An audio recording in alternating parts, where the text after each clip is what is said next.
বিসমিল্লাহির রহমানির রহিম। আসসালামু আলাইকুম। উচ্চ মাধ্যমিক শ্রেণীর পদার্থবিজ্ঞান অংশে আমরা পর্যায়বৃত্ত গতি এই অংশ থেকে আহ, আলোচনা শুরু করব। পূর্বের ক্লাসে আমরা এই অধ্যায়ের বেশ কিছু বেসিক অংশ নিয়ে আলোচনা করেছি। তো আজকে আমরা মূলত মূল টপিকস গুলো দেখব এবং তার সাথে গাণিতিক সমস্যা সমাধানে যে বিষয়গুলো আমাদের জন্য অত্যন্ত গুরুত্বপূর্ণ, আমি সেই টপিকস গুলো তোমাদের মার্কিং করে দেব। আম, আশা করি যে তোমরা সেগুলো একটু খাতায় লিখে নিবা। তার সাথে পরবর্তীতে আজকে সম্ভব হলে আজকে অথবা সামনের দিন আমরা এর ওপরে সৃজনশীল প্রশ্নগুলো ইনশাআল্লাহ পর্যায়ক্রমে দেখাবো। আম, তো দেখা যাক।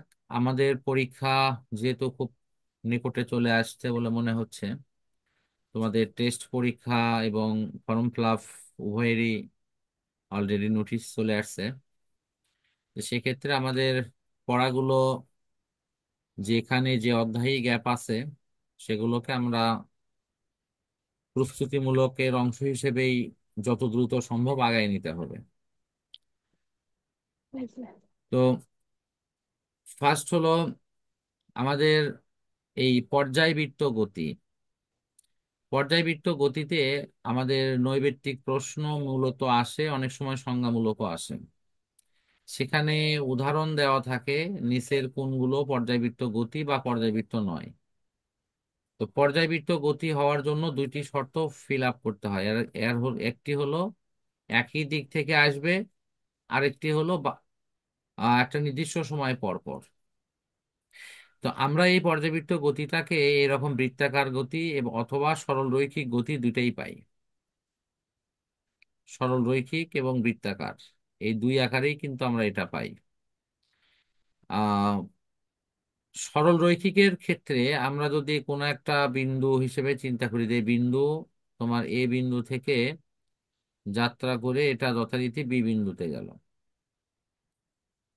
তাহলে এটি পুনরায় তোমার বি বিন্দু থেকে আবার এ বিন্দুতে আসতে হবে।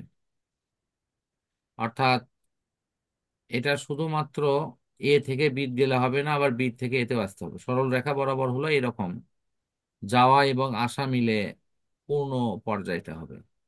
আর বৃত্তাকারে হলে শুধু পুরো পথটা একবার ঘুরে আসলেই তার পুরো কার্যক্রমটা হয়ে যাবে। ঘড়ির কাঁটার ক্ষেত্রে যেমন সে যথারীতি তার যে চলার দিক সেই দিক বরাবর পুরো পথটা ঘুরে আসলেই তার একটি পূর্ণ পর্যায় সম্পন্ন হবে। এখানে বেশ কিছু উদাহরণ দেওয়া আছে। আমার মনে হয় যে যেখানে যে উদাহরণগুলো যে ক্ষেত্রে প্রযোজ্য তোমরা এগুলো দেখো। এর আলোকে হয়তো এমসিকিউ প্রশ্ন আসলে তোমরা সেখানে অ্যান্সার ইনশাল্লাহ করতে পারবা। সরল সন্ধিত স্পন্দন গতির ক্ষেত্রে কিছু বিষয় আমাদের জানার আছে এবং সেখানে বৈশিষ্ট্য আকারেও এই অপশনগুলো আসে। যেমন এই লাইনটা, এখানে যে বল বলা হচ্ছে, এই বলটা কিন্তু প্রয়োগ বল না। এই বলটা হলো প্রত্যয়নী বল, অর্থাৎ যে বলটা উল্টা দিকে রিয়েক্ট করে ফিরে আসে। যেমন আমরা এটাকে টেনে নিয়ে যাচ্ছি, এটা প্রয়োগ বল। বাট এটা যখন প্রত্যয়ন হয়ে যখন উল্টা দিকে ব্যাক করে, সেই বল এই সরণের সমানুপাতিক কিন্তু বিপরীতমুখী। সবাইকে আমার কথা বুঝতে পারছো? প্রথমে আমরা যে বল প্রয়োগ করে এই স্প্রিংটাকে টেনে লম্বা করছি সেটি হলো প্রয়োগ বল। প্রয়োগ বল প্রয়োগ করে স্প্রিংটাকে এদিকে টেনে নিয়ে যাচ্ছি। আর টেনে নেওয়ার ফলে স্প্রিং আবার উল্টা দিকে বল প্রয়োগ করতেছে। উল্টা দিকে বল প্রয়োগ করে স্প্রিং এই বস্তুকে টেনে আবার নিয়ে চলে আসতেছে। উল্টা দিকে যে বলটা প্রয়োগ হচ্ছে, যেটাকে আমরা প্রতিক্রিয়া বল বলতে পারি, সেই বলই হলো তোমার প্রত্যয়নী বল। আর এখানে যত ক্ষেত্রে এফ লেখা হয়েছে, এই এফটা হবে হলো প্রত্যয়নী বল। আর এই প্রত্যয়নী বল শেষে যে লাইনটা দেয়া আছে, এই লাইনটাই গুরুত্বপূর্ণ। জেএফ হলো প্রত্যয়নী বল, এটি সরণের সমানুপাতিক কিন্তু বিপরীতমুখী। সমানুপাতিক কিন্তু বিপরীতমুখী হওয়ার জন্যই ওই স্থানে আমাদের মাইনাস চিহ্ন ব্যবহার হয়েছে। একটু দেখো, এখানে মাইনাস চিহ্ন ব্যবহার হয়েছে। যারা এখানে যুক্ত আছো, একটু সবাই মতামত আসসালামু দাও। আলাইকুম স্যার। ওয়ালাইকুম সালাম রহমতুল্লাহ। তাহা কেমন আছো? আলহামদুলিল্লাহ স্যার, আপনি কেমন আছেন? আছি আলহামদুলিল্লাহ। শোনো, আজকের ক্লাসটা খুবই গুরুত্বপূর্ণ হবে। সবাইকে খাতা কলম কাছে নিয়ে বসতে বলবো। পুরো ক্লাসটাই হবে প্রস্তুতিমূলক। জি ওকে। স্যার, বুঝতে পারছি। আহ জি। এবং আমি যদি আজকে সুযোগ পাই, ইনশাল্লাহ আজকেও কিছু হয়তো দু একটা সৃজনশীলের দু একটা অঙ্ক টপিকস হয়তো একটু দেখাবো। যদি সুযোগ না হয়, ইনশাল্লাহ বেস তৈরি করে নেব, সামনে ক্লাসে ইনশাল্লাহ দেখাবো। আহ আমি যখন যে টপিকস দেখাবো, কেউ যদি বুঝতে না পারো, আমি যখন তোমাদেরকে বলবো যে বুঝতে পারছো কি না, নিঃসংকোচে বলবা, কোনো শরম লজ্জা সংকোচ করার কোনো প্রয়োজন নেই, কারণ তোমরা শেখার জন্য এখানে আসছো। আহ ঠিক আছে, আমি এখানে একটা প্রশ্ন করি যে এই যে লাইনটা নিয়ে কথা বললাম, সরণের সমানুপাতিক প্রত্যয়নী বল। প্রথম প্রশ্ন হলো, প্রত্যয়নী বল মানে কি? এটা কি বুঝতে পারছো সবাই? না আর স্যার। একটা কথা বলো। আমরা স্প্রিং না এর স্যার। ওপর প্রথম যে বল প্রয়োগ করি সেটা হলো প্রয়োগ বল। তারপর স্প্রিং কে ছেড়ে দিলে ওই স্প্রিং উল্টা দিকে ওই বস্তুকে টেনে নিয়ে আসে, উল্টা দিকে যে বলটা আসে সেই বলটাই হলো প্রত্যয়নী বল। সবাই কি বুঝছো এটা? জি স্যার। আর কেউ কথা বলছো না? জি, বুঝছি। আহ আরজু, সুরাইয়া, বুঝতে পারছো? রূপা? জি স্যার। হ্যাঁ স্যার। আরজুর সাথীরা তো পাওয়া যাচ্ছে না। জেসমিন আজকে নাই। আইরিনের সাথে যোগাযোগ হলো? স্যার, জেসমিন ক্লাস করবে না। আচ্ছা। আর আইরিনের সাথে যোগাযোগ হয়? হ্যাঁ স্যার, উনি তো বলছে এই অবস্থায় ক্লাস করা যাবে না, তাই বলছে। আচ্ছা, ঠিক আছে, পরে কথা বলবো ইনি। আচ্ছা, নেক্সট অপশনে আসি। তা হলো আমাদের এই যে এখন এই লাইনটা থেকে অনেক সময় নৈর্ব্যক্তিক পরীক্ষায় আসে। এই ঋণাত্মক চিহ্ন নির্দেশ করে যে সরণ যেদিকে হবে, বল প্রয়োগ হবে তার ঠিক উল্টা দিকে। যেহেতু বড় বল এবং সরণ উভয়ই ভেক্টর রাশি, সে কারণের জন্য মাইনাস চিহ্ন বসেছে। একটা অপশন শেষ। দ্বিতীয়তে আসি। তা হলো তোমার সরণের সমানুপাতিক, এই কথার মানে কি? এটার অর্থ হচ্ছে স্প্রিং যত সম্প্রসারিত হবে, উল্টা দিকে রিয়েক্ট বল তত বেশি হবে। তোমরা যারা দোলনায় দোলাও, এক্ষেত্রে তোমাদেরও হয়তো অভিজ্ঞতায় আছে যে দোলনাকে যত টেনে নিবা, দোলনা তত বেশি কিন্তু দুলবে। তার মানে তার প্রতিক্রিয়া বল তত বেশি হবে। তো এই মোটামুটি আমাদের এখানকার অবস্থান। আমার মনে হয় আমরা এখন একটু সরল দোলক নিয়ে দেখব, এবং সরল দোলকের ওপর বেশ কিছু অপশন আছে, আমরা একটু দেখি। আমরা এখানে মনে হয় সরল দোলকের একটা চিহ্ন দেখতে পাচ্ছি। সরল দোলকের মূল অপশনগুলো একটু জানা হলেই হবে। একটা হলো এই ঝুলন বিন্দু। এখানে যে সুতাগুলো দেখতেছি এটা হলো কার্যকরী দৈর্ঘ্য হিসেবে থাকবে, যেখানে সুতার দৈর্ঘ্য হলো এল, আর এই যে বব নেওয়া হয়েছে, ববের হলো ব্যাসার্ধ হলো আর। এল প্লাস আর এটা মিলে হলো বড় এল। ব্যাস এইটুকু হলেই হবে। মাঝখানে যখন সরল দোলক ঝুলে থাকে তখন এটাকে বলা হয় সাম্য অবস্থান। আবার বলতেছি, মাঝখানে যখন সরল দোলক দুলে থাকে তখন এটি সাম্য অবস্থান। এই সাম্য অবস্থান থেকে ডান দিকে হোক আর বাম দিকে হোক, সরল দোলক কিন্তু কিছুটা সরে যায়। যেটুকু সরে যায় সেটাকে বলা হয় বিস্তার। অর্থাৎ সে যদি এই দিকে যায় এটাও বিস্তার, এই দিকে গেলে এটাও বিস্তার। এই বিস্তারটা হয় দুই রকম। একটা হলো রৈখিক বিস্তার, মানে এই যে রেখা বরাবর ধরো এ থেকে বি পর্যন্ত একটা রেখা টানো, এটা রৈখিক বিস্তার। এটা আবার ভিতরে দেখো একটা কোণ তৈরি করছে, থিটা কোণ, এটাকে বলা হয় কৌণিক বিস্তার। একটু আমাকে অ্যান্সার দাও, এই রৈখিক বিস্তার এবং কৌণিক বিস্তার এবং শুধু বিস্তার, এটা কি বুঝতে পারছো? জি স্যার। স্যার আর একটু ক্লিয়ার বুঝে দেন। সাম্য অবস্থান কি বুঝছো? হ্যাঁ স্যার। সাম্য অবস্থান থেকে ডান দিকে যাক আর বাম দিকে যাক, যে পর্যন্ত সরল দোলক যায় সেটি হলো বিস্তার। ক্লিয়ার? সবাই জি একটু সাথে সাথে অ্যান্সার দাও। স্যার। আচ্ছা, এখন যে ডান দিকে গেল বা বাম দিকে গেল, এই যাওয়াটা কিন্তু দুইটা ভাবে প্রকাশ করা যায়। সে দুটা ভাব কি? একটা হলো রেখা দিয়ে, আমি যদি বলি যে এ থেকে সে কোথায় গেছে, বিতে গেছে, এটা রেখা বরাবর, এটা রৈখিক বিস্তার। আবার যদি বলি যে এটা একটা কোণ তৈরি করছে, কত কোণ, ধরো থিটা 1 কোণ, তাহলে এটা হলো কৌণিক বিস্তার। তার মানে কোণের হিসাব করলে হবে কৌণিক বিস্তার, রেখার হিসাব করলে হবে রৈখিক বিস্তার।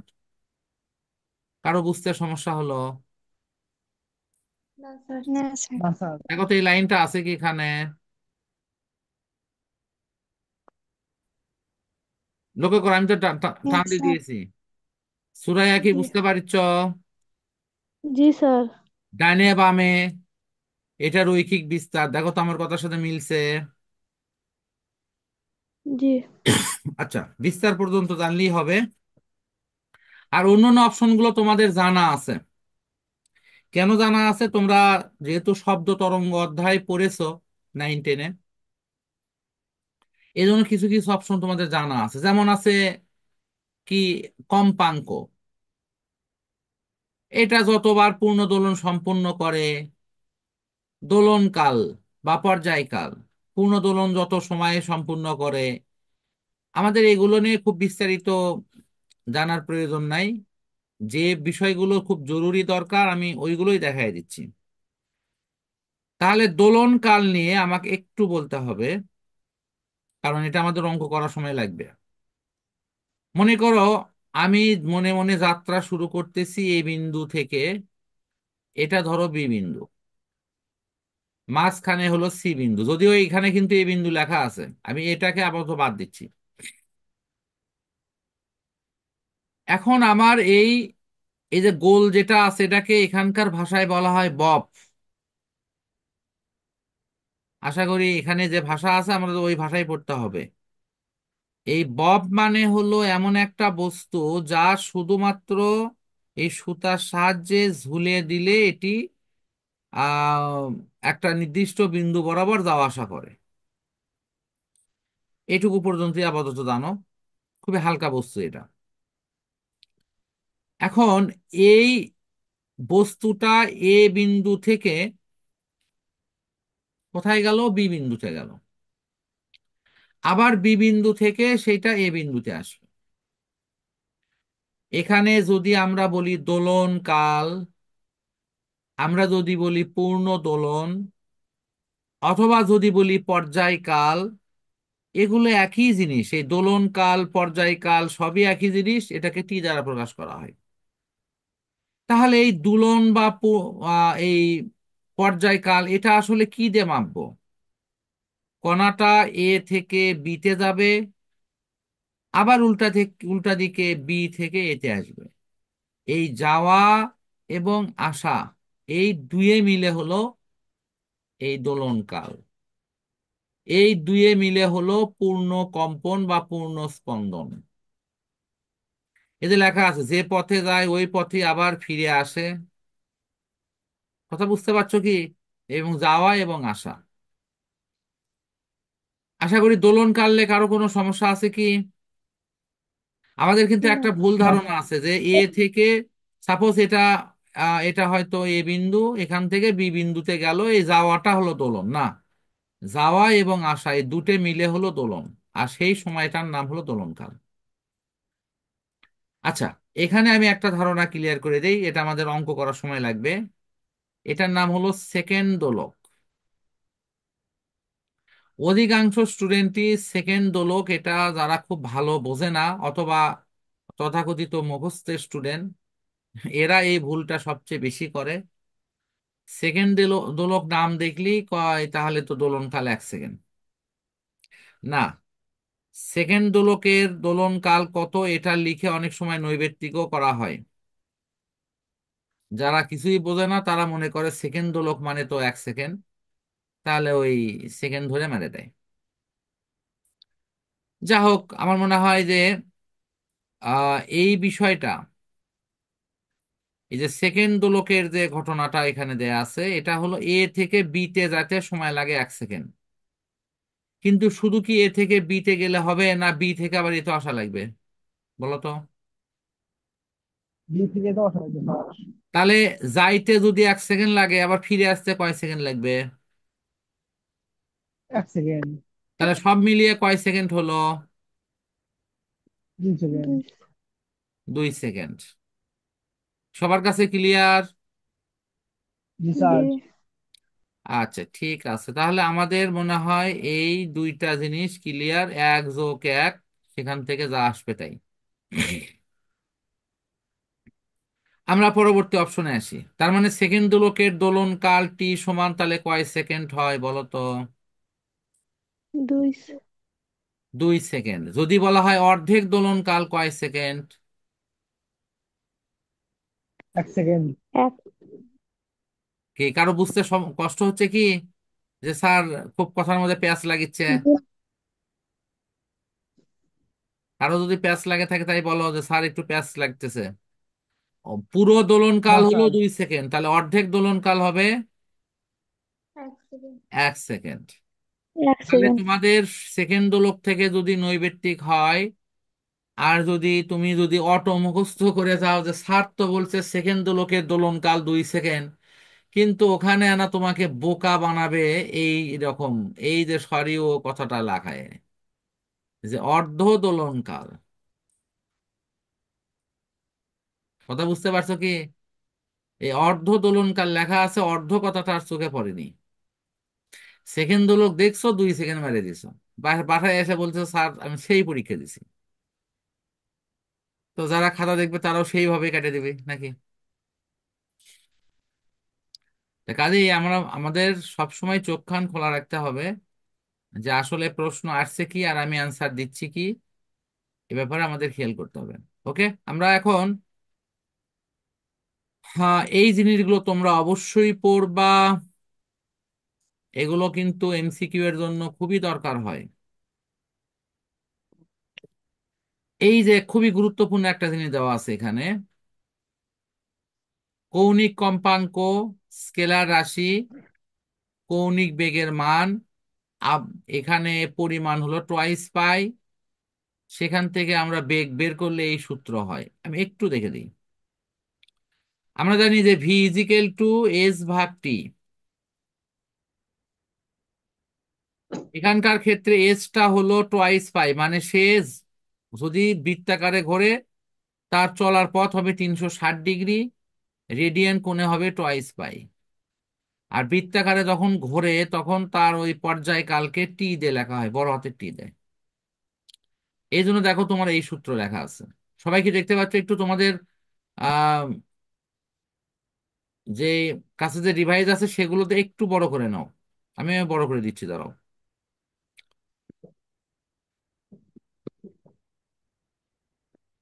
দেখো, মনে হয় এখন বড় করে দিয়েছি।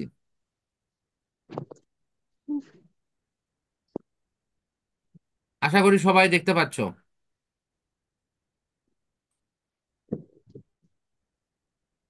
এই লাইনটা দেখতে পাচ্ছ কি? এই যে তারপরে হলো 1/টি সমান হলো এফ। এটা কিন্তু 9-10-এ তোমরা শব্দ অধ্যায়ে পড়ছো, কম্পাঙ্ক সমান 1/টি। একটু মনে করে দেখো, অনেকেরই হয়তো এখনো মনে আছে সূত্রটা। আছে না? একেবারেই মনে নাই কারো? টোয়াইস পাই না ভাগ স্যার। হলো টি সমান এইরকম করে লিখবা, টোয়াইস পাই ইন্টু হলো 1/t। আর এই 1/tর মান হলো কি মান? 1/tর মান হলো এফ। তাহলে সেখান থেকে তোমরা লিখবে টোয়াইস পাই এফ। আমাদের অঙ্ক করার সময় এই সূত্রও লাগে, এই সূত্রও লাগে, এই দুটেই লাগে। তাহলে সবাই পারবা যদি এইরকম নিয়মের অঙ্ক আসে এবং এরকম সূত্র ইউজ করতে হয়? ইনশাল্লাহ স্যার। ইনশাআল্লাহ। ওকে, থ্যাংক ইউ। আমি একটু দশার ওপর কথা বলবো। দশা মানে অবস্থা, আমি অলরেডি কতদিন হয়তো বলেছি এটা। কোনো গতিশীল বস্তু কণার সার্বিক অবস্থাকে বলা হয় তার দশা। কোনো কোনো বই বা নোটে লেখা আছে সম্মুখ অবস্থা। আসলে সম্মুখ অবস্থা সার্বিক অবস্থা একই জিনিস। সেই অবস্থা মানে তার বেগ, তার ত্বরণ, তার সরণ, তার অবস্থান, তার দিক, এভরিথিংকে বলা হয় দশা। আদি দশা মানে শুরুতে যে দশা থাকে সেটা আদি দশা, এটাকে ডেল দ্বারা প্রকাশ করা হয়। আহ এই মোটামুটি এখানকার পড়া। আমরা এখানে বেশ কিছু প্রতিপাদনমূলক পড়া আছে, প্রতিপাদন আমরা দেখব না, কারণ প্রতিপাদন আমাদের প্রয়োজন নাই। আমাদের প্রয়োজন হবে এই সমীকরণটার। তোমাদের একটা বোর্ডে এই মানে ডিফারেনশিয়াল সমীকরণের একটা প্রশ্ন আসছে, শুধু এই সমীকরণটার দিকে একটু খেয়াল রাখো। আর এখানে ডিফারেন্সিয়েশন কিভাবে করা হয়েছে সেই বিষয়গুলো হয়তো আমি ওই প্রশ্নে গিয়ে ইনশাল্লাহ বুঝাই দেব। বাট তোমাদের এখন শুধুমাত্র খাতায় এই সমীকরণটা লিখে রাখো, শুধুমাত্র এটা। ডি স্কোয়ার এক্স ভাগ ডিটি স্কোয়ার প্লাস হলো omega square X equal to 0। এটাই হলো সরল সন্দিত এর অন্তরক সমীকরণের পরিচয় হিসেবে লিখবা। এর সমাধান অবশ্য নিচে আছে পরে।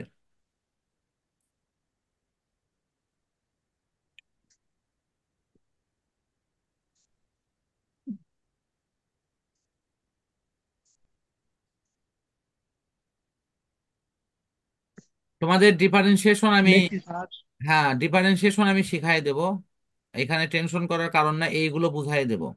তবে ওইটা ওই প্রশ্ন সময় বুঝাই দেব, এখন আপাতত শুধু এই লাইনটা মনে রাখো। তখন যার বলতে পারো যে হ্যাঁ স্যার এটা আপনি শিখাছেন। শুধু এই লাইনগুলো কিভাবে আসবে, এই ডিফারেন্সিয়েশন যেটাকে আমরা ডিএক্স ভাগ ডিটি এরকম নানা আঙ্গিকে লিখি, এগুলোর ব্যাখ্যা বিশ্লেষণ সহ ইনশাল্লাহ বুঝাই দেব। আচ্ছা, তো তোমরা একটু মাথায় রাখো, ওটা যখন ওই সৃজনশীলে আসবে তখন আমরা ওটা করব। এটা আর ওই শেষ লাইনটা একটু লিখে রাখো। এটা আমাদের প্রয়োজন হবে ওই প্রশ্নের ক্ষেত্রে, এইটুকু, শুধু এইটুকু। এটা হলো আগে যে সমীকরণ দেখছো ওটার হলো সমাধান, এবং নিচ দিয়ে লেখাও আছে কিন্তু ওই সমীকরণের সমাধান। আমাদের অনেক অঙ্ক অনেক প্রশ্নে এই লাইনটার প্রয়োজন হয় নানা আঙ্গিকে। বাট মূলটা জানা থাকলে কোনো প্রবলেম হওয়ার কথা না, শুধু এই লাইনটা লিখে রাখো। তাহলে আমরা নেক্সট অপশনে আসি।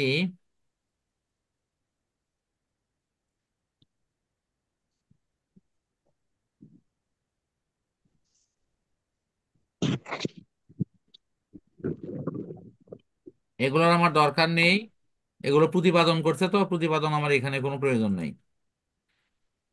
আহ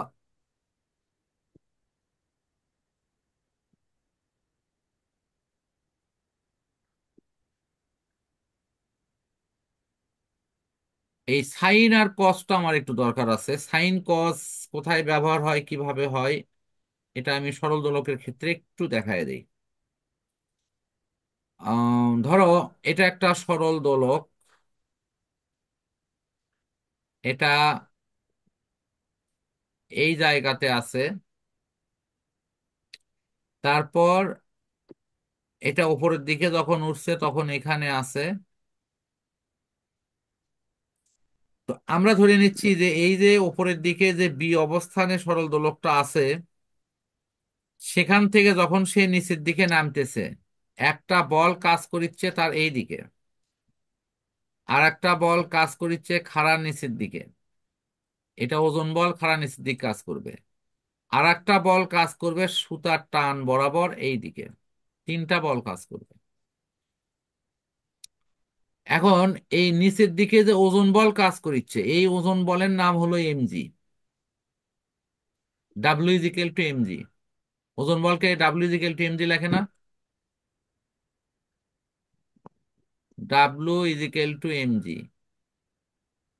সবার কি এই ইকুয়েশন মনে আছে? ওজন বল W is equal to MG. একটু আনমিউট করে কথা বলো প্লিজ। যদি কেউ ভুলে যা হ্যাঁ থাকো স্যার। তাহলে তাকে একটু মনে করে দিই, এফ সমান এম এ, এই সূত্র কি জানো? হ্যাঁ স্যার। তাহলে এফ এই এই যে এফ এর জায়গা কি বল হচ্ছে ওজন বল ডাব্লু, এম এর জায়গাতে এমই আছে, আর অভিকর্ষ ত্বরণ এই এর জায়গাতে অভিকর্ষ ত্বরণ জি বসিছে। সবার কাছে ক্লিয়ার? একটু খোলাখুলি বলো। আরজু, জি স্যার। জি। ইয়া সহ আর যারা আছে আর কি, তাহা, সবাই কি বুঝছো এটা? জি স্যার। স্যার। আচ্ছা ঠিক আছে। ও মা, ওকে, ওটা পুরোটা অফ করলাম কেন? তাহলে এই ওজন বলটা দুইটা উপাংশে ভাগ হয়েছে। এই থিটা কোণ করে একটা উপাংশ গেছে হলো সুতার টান বরাবর নিচ দিকে, এই দিকে। তো এখানে যেদিকে গেছে তোমরা জানো, একটা কোণ করে গেছে আর একটা কোণ ছাড়া গেছে। এখন একটু যাদের স্মরণে আছে তাদেরকে একটু মনে করে দেই, তোমরা কি এই ধরনের কোনো নিয়ম কি আমার কাছ থেকে শিখেছো? যে ধরো এই বরাবর একটা বল কাজ করতেছে, ধরো এফ বল কাজ করতেছে, সেই এফ বল এখানে থিটা কোণ তৈরি করলো। এই দিকে হবে হলো এফ কস থিটা,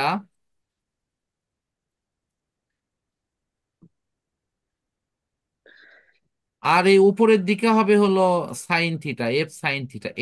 এটা কি কারো জানা আছে? জানা না থাকলেও কোনো দোষ নাই, আমি শিখে দেবো। যার জানা আছে হ্যাঁ সে স্যার। বলো, যার জানা নাই সেও বলো, কোনো সমস্যা নাই। আচ্ছা, যাদের জানা নাই তাদের জন্য আমি একবার একটু মনে করে দেই।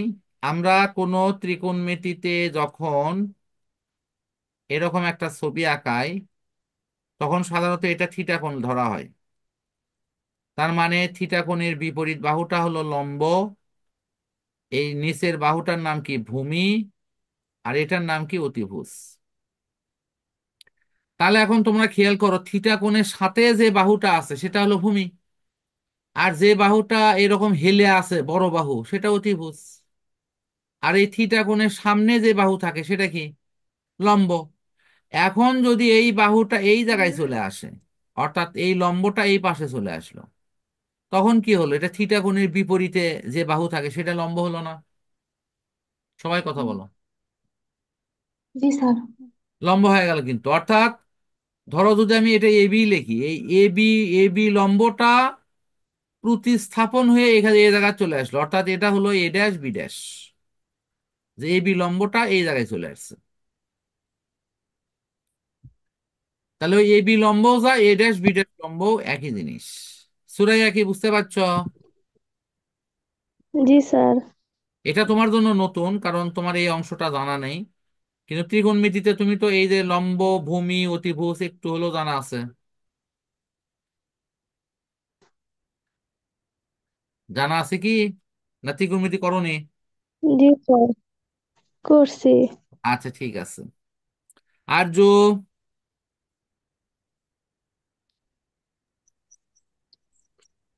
তাহা, কথা বলো। জি স্যার। শোনো, খালি আমাকে একটু হেল্প করো। মানে আমি মূল সূত্রটা খালি বুঝতে পারলেই হবে, আর কিচ্ছু দরকার নেই। জি তাহলে স্যার, তোমাদের বুঝতে এখানে পারছি। একটা টেকনিক আমি বুঝাই দেই। আমাদের তো পরীক্ষায় অ্যান্সার করার সময় তো ওই স্যার তো আর তোমাকে বলবে না কেন হলো, কিভাবে হলো, ব্যাখ্যা করো, বুঝে দাও, অত কিছু দরকার নেই। আমার দরকার হলো আমি বুঝি কিনা। তাহলে আমি একটা বুঝতে টেকনিক পারছি। তোমাদের বুঝিয়ে দিচ্ছি। মনে করো এটা একটা ভেক্টর রাশি। এটা আর একটা ভেক্টর রাশি, সাপোজ আর। এখন এই ভেক্টর রাশিকে তোমাদেরকে বলতেছি যে এটা আনুভূমিক দিকে একটা ভাগ করো, উলম্ব দিকে একটা ভাগ করো। উলম্ব মানে বোঝো তো, যেটা লম্ব। আনুভূমিক মানে ভূমির দিকে একটা ভাগ করো। এখন তোমরা হয়তো বলবা, স্যার আনুভূমিক আর উলম্ব আমরা চিনবো কেমনে? চিনবা হলো, দেখো থিটা কোণ কার সাথে আছে, যেটা যার সাথে থিটা কোণ আছে সেটা হলো আনুভূমিক। আর আনুভূমিক দিকে হয় হলো কজ উপাংশ। কি উপাংশ? কজ কজ উপাংশ। উপাংশ। আর উলম্ব দিকে কি উপাংশ হয়? সাইন। সাইন উপাংশ। শুধু এই কথাগুলো মনে থাকলেই হবে। তাহলে আর আর কে আনা সামনে দিয়ে দাও, আর কস থিটা, আর সাইন থিটা। এখন কি সবার কাছে ক্লিয়ার এটা? জি স্যার। জি। আরজু কি জি বুঝতে স্যার। পারছো? হ্যাঁ স্যার। আচ্ছা, আলহামদুলিল্লাহ। এবার তাহলে আরজুকে আনা প্রশ্ন করি। নিচে একটা রেখা দেখতে পাচ্ছ। এবার আমি কোণ দিয়েছি এটা, এটা আর। এখন আমাকে বলো আর কস থিটা কোন দিকে হবে? এ, বি, সি। এটা হলো ডি। এবির দিকে হবে না বিসির দিকে হবে? স্যার সাইন হবে নিচে সাইন আর হবে। কস উপরে। Okay, fine. Thank you. এই তো সুন্দর বুঝছো তুমি। সুরাইয়া কি বুঝতে পারছো? জি স্যার। সাইন কেন নিচের দিকে হলো বলো তো? কারণ থিটা, কারণ থিটা কোণ যেখানে থাকবে সেটাই হবে কি কি উপাংশ? সেটাই হবে কস। কজ উপাংশ। আর একটা কজ হলে আর সেটা কোন? থিটা কোণ যার সাথে থাকবে সেটাই কজ উপাংশ। সবাই এটা মনে রাখো। জি। তাহলে তোমরা একটু খাতায় লিখে নাও, একটা শর্টকাট টেকনিক লিখে নাও। লব্ধির সাথে যে উপাংশ থিটা কোণ তৈরি করে, লেখো। লব্ধির সাথে যে উপাংশ থিটা কোণ তৈরি করে,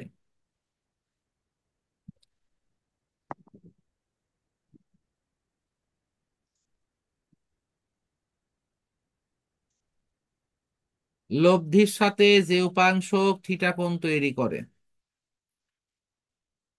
তাকে আনুভূমিক, ব্রাকেটে লেখো কজ উপাংশ বলে।